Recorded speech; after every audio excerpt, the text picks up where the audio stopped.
Have you ever heard someone talking about how a sexual assault victim was dressed? Or how someone advises a woman who is bruised by her husband to change her behavior and start with herself? Maybe you've come across some arguments that if non heterosexual people just stayed at home and did not flaunt their orientation, then the aggression towards them would stop. Most likely is that your answer to at least one of these questions is affirmative.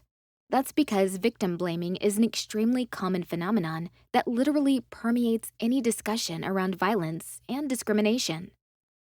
It is easy to understand why a person that initiates violence uses victim blaming. They are trying to take away their responsibility for what has happened, partly or most of it. But why people not involved in the act of violence are doing this as well? First of all, because violence and discrimination are systemic phenomena. Violence not only includes the direct act of aggression and the use of power, but is also a system of attitudes prevalent in the society. Stereotypes, in other words. The French philosopher Michel Foucault discovered that violence begins with language. It manifests itself and asserts itself in an abusive speech in general, and in victim blaming in particular. People who are prone to stereotypes just act within a cultural norm.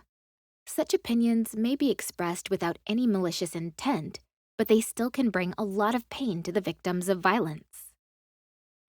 Secondly, victim blaming is so widely spread because the idea that the victim did something wrong makes us think that the violence can be avoided. Don't wear short skirts and you won't be attacked. Don't talk about your sexuality and you won't be fired.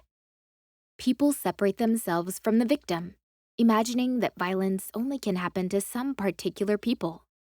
The problem is that it doesn't work, and the only purpose of such violence avoidance programs is a creation of a false sense of security, especially in those who haven't experienced this form of violence. On top of that, we often simply don't want to believe that humans are even capable of such atrocities. For example, just remember the serial killer fan groups on the internet. It is easier for us to whitewash the rapist and blame the victim than to admit that a person who is capable of a cold-blooded murder can easily travel with us in the same subway car while we are going to work. So, what should we do about it? First of all, remember the person who initiates the violence is always the only one to blame. Full stop. No ifs or buts can be applied here. Whatever the victim does, going beyond the rule of law and morality is the rapist's decision, and victim discrimination is always the personal choice of a sexist, racist, or homophobic person. You may say that some people are facing violence repeatedly and much more often than the others. Maybe they are doing something peculiar to attract the abuser. Yes, there are people who are more vulnerable to violence. For example, if a person became a victim of sexual abuse in the childhood, the chance of experiencing it again as an adult increases greatly. However, it does not happen because a person somehow provokes it. Forget this word. If violence has already existed in someone's life, this person often becomes more trusting and dependent on a partner and less sensitive to the first signs of violence, just because they could have become common for him. In addition, this person may have developed a tendency to take risks and to pursue self-destruction.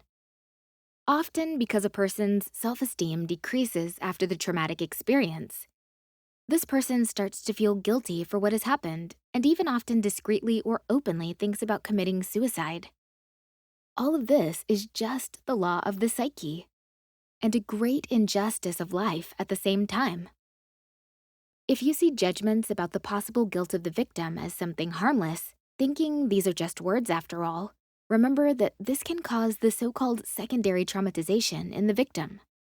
Judgment of condemnation generated in society that the victim experiences after suffering violence often traumatizes them even more than the act of violence itself.